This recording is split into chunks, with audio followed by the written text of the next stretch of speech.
Bismillahirrahmanirrahim. Lecture number 15. In this lecture we will discuss binary relation and its properties. Let A and B be two sets. A और B दो sets हैं.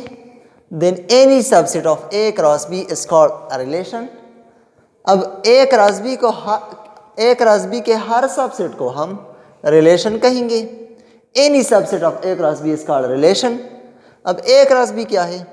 A cross B is the Cartesian product of two sets A and B. A cross B is equal to XY order pair such that X belong to A and Y belong to B.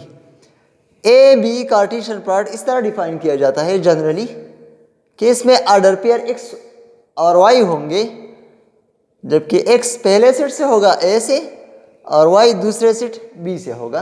अब देखते हैं, एक example लेते हैं Cartesian product A cross B के लिए. Let A is equal to 0 1 2 and B is equal to A and B.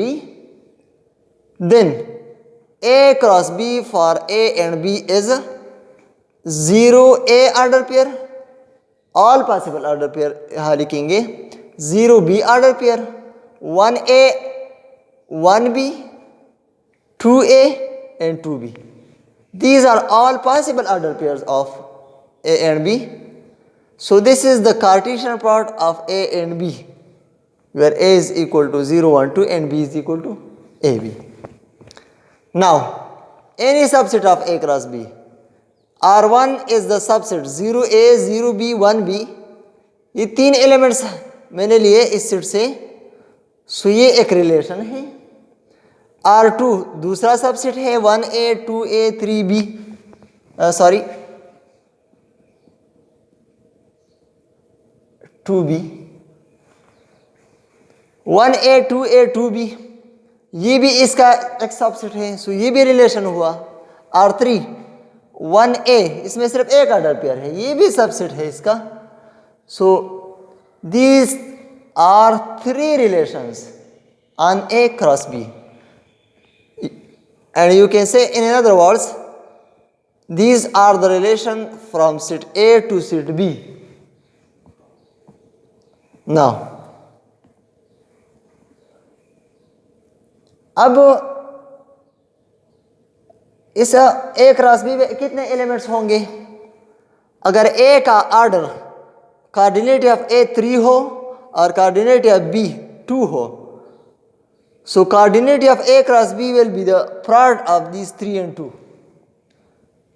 So 3 और 2 का product 6 आता है. इसका मतलब है कि इस A cross B में 6 एलिमेंट्स हैं, 1 2 3 4 5 6. अब अगर A में m एलिमेंट है और B में n एलिमेंट्स हैं, तो A cross B में m क्रॉस n एलिमेंट होंगे. इसका प्रोडक्ट लेंगे हम. नाउ अब इसके रिलेशन कितने होंगे? कार्टेशियन प्रोडक्ट के सबसेट कितने होंगे? तो देखिए, number of subsets of A cross B will be equal to 2 power elements of A into elements of B, और in other words 2 power elements of A cross B. अगर हम A cross B के elements का जो तादाद है 2 power ले ले, 2 इसमें 6 एलिमेंट्स है, 2 पावर 6 से 64 एलिमेंट्स आते हैं. या हम इस तरह भी लिख सकते हैं 2 पावर 3 into 2. अगर A में m एलिमेंट्स है और B में n एलिमेंट्स है, तो इसका जो A क्रॉस B का जो सबसेट्स हैं वो 2 पावर m क्रॉस n आएंगे. सो इसके 64 सबसेट्स आएंगे, 64 सबसेट्स आएंगे इस A क्रॉस B की. इसका मतलब है कि इसके 64 रिलेशंस पॉसिबल हैं. अब एक रिलेशन को आप इस तरह भी डायग्रामेटिकली रिप्रेजेंट कर सकते हैं. फर्ज करें मैंने R1 लिखा है 0 1 2 AB. अब R1 में आप देखिए कौन से एलिमेंट्स एक दूसरे के साथ ऑर्डर पेयर बना चुके हैं. सो 0A के साथ, 0B के साथ एंड 1A के साथ, 1B के साथ. सो ये तीन ऑर्डर पेयर ये बना चुके हैं. 1 का A के साथ नहीं है, 2 का A के साथ नहीं है, 2 का B के साथ नहीं है. Now if x y belong to R, अगर एक ऑर्डर पेयर एक रिलेशन में मौजूद है तो हम लिख सकते हैं then x is related to y. X और वाई एक दूसरे के साथ इस रिलेशन में एक दूसरे के साथ रिलेटेड है।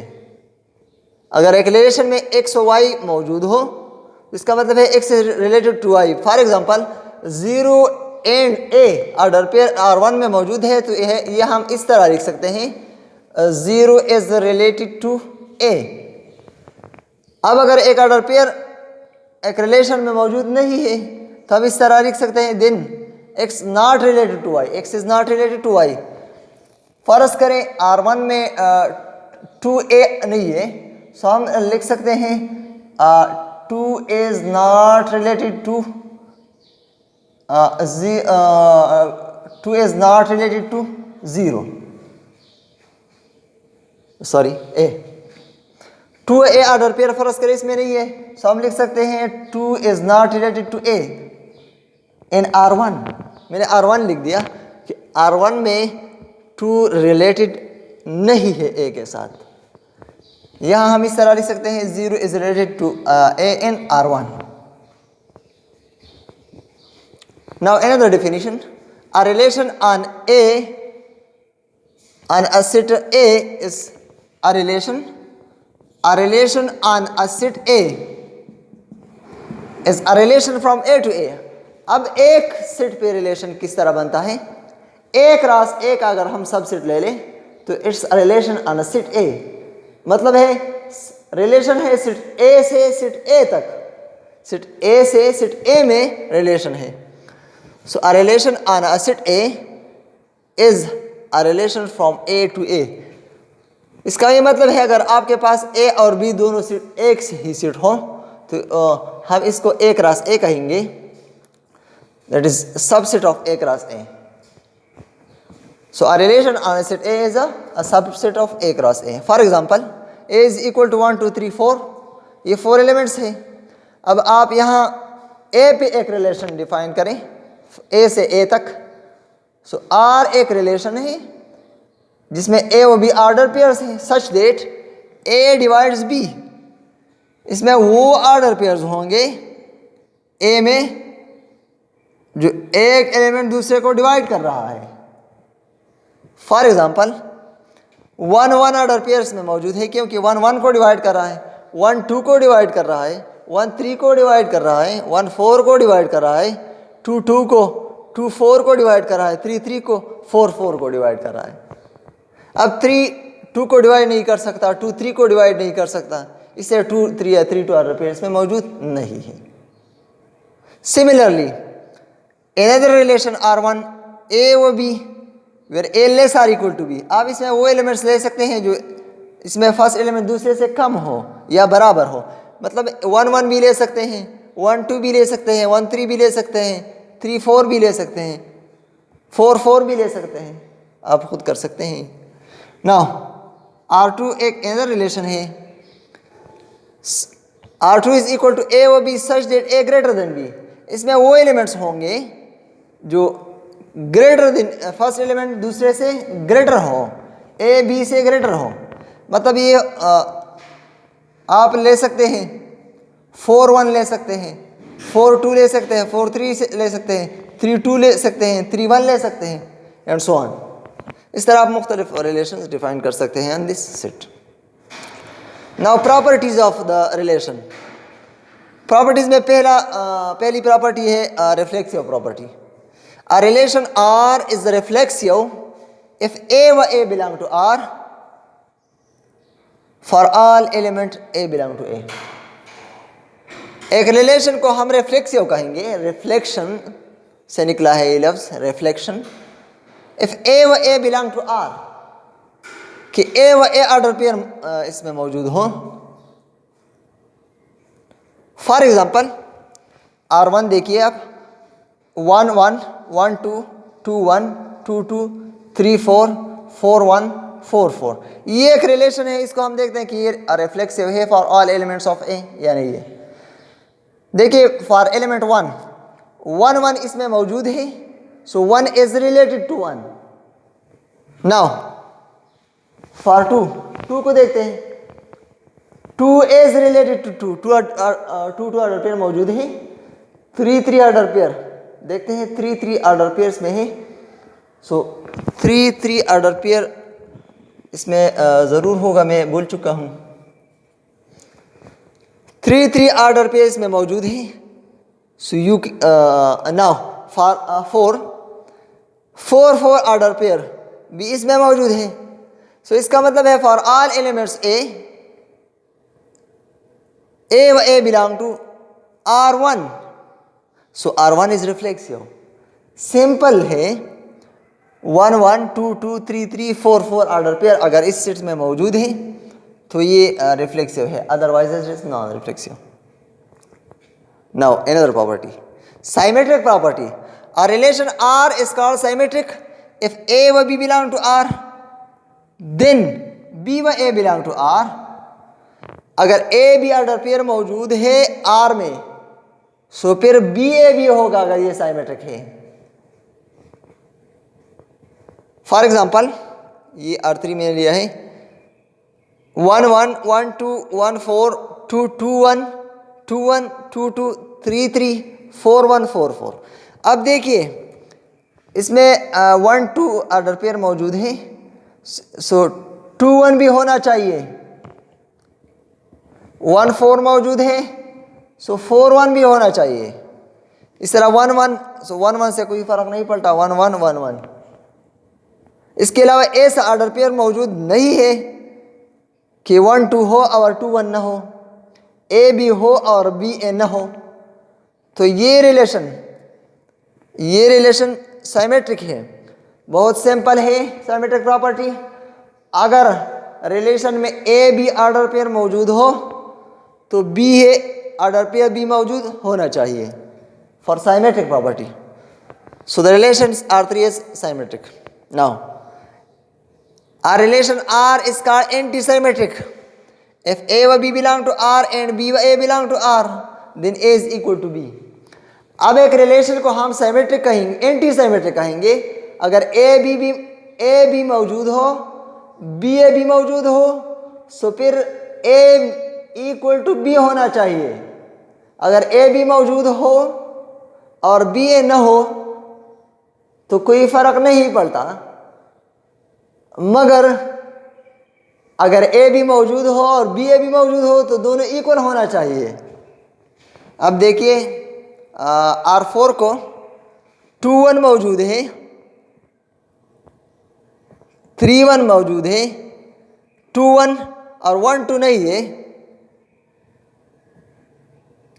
3 1 मौजूद है, 1 3 नहीं है.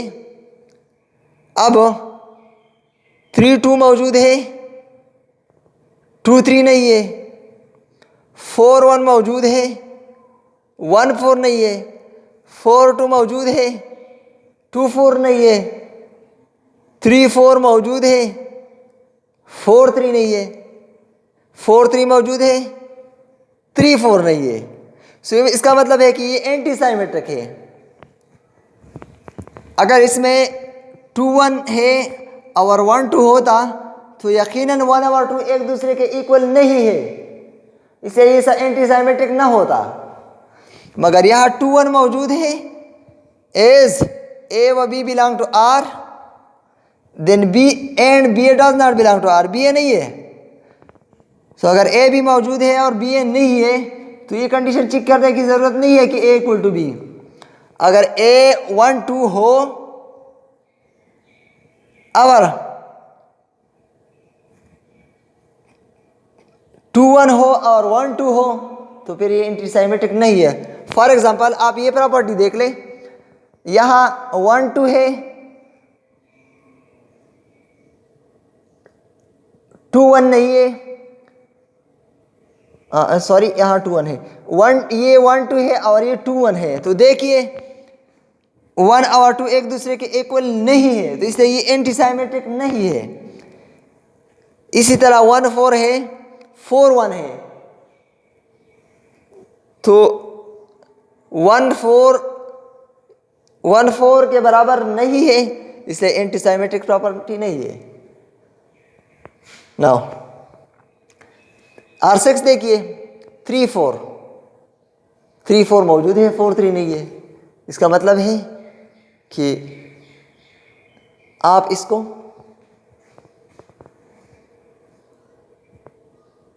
एंटीसाइमेट्रिक कह सकते हैं।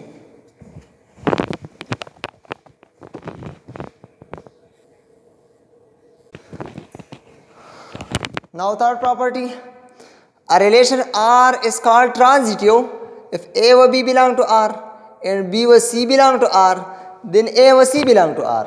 For all elements A व B and C belong to A. देखिए, अगर एक रिलेशन में A B ऑर्डर पेयर मौजूद हो, फिर B C ऑर्डर पेयर मौजूद हो, तो A C भी होना चाहिए for transitive relation. Then A C belong to R for all elements A B C belong to R. देखिए एग्जाम्पल देखिए, R5 यहाँ 1 2 ऑर्डर पेयर मौजूद है and 1 is related to 2 and 2 is related to 3. सो अगर 1 2 को रिलेटेड है और 2 3 को रिलेटेड है तो इसका मतलब है कि 1 3 भी होना चाहिए। सो 1 3 भी मौजूद है। 1 is related to 2 and 2 is related to 3. So 1 is related to 3. इस तरह A is related to B and B is related to C. सो यहाँ मौजूद है 1 is related to 3 and 3 is 1 is related to 2. Sorry 1 is related to 2 and 2 is related to 3. तो इसका मतलब है 1 is related to 3, 1 related to 3. 3 order pairs मौजूद है। इसी तरह 1 is related to 2 and 2 is related to 4. सो 1 4 होना चाहिए। 1 related to 2, 2 related to 4. सो 1 4 यहाँ मौजूद है। इसी तरह हर एलिमेंट्स के लिए जो इस रिलेशन में मौजूद है ये प्रॉपर्टी होल्ड होना चाहिए रिलेशन में। So this is the transitive relation. अब अगर एक रिलेशन में ये सारे पेयर्स मौजूद नहीं है, 3 इज रिलेटेड टू 4, अब 4 दूसरे से रिलेटेड नहीं है। अगर 4 रिलेटेड होता, 4 फर्ज करें 1 के साथ रिलेटेड होता तो फिर 3 1 होना चाहिए था। अब 3 रिलेटेड टू 4 है, बाकी एलिमेंट्स मौजूद नहीं है, तो ये भी एक ट्रांजिटिव रिलेशन है। So this is enough for the relation and its properties. Thank you for watching.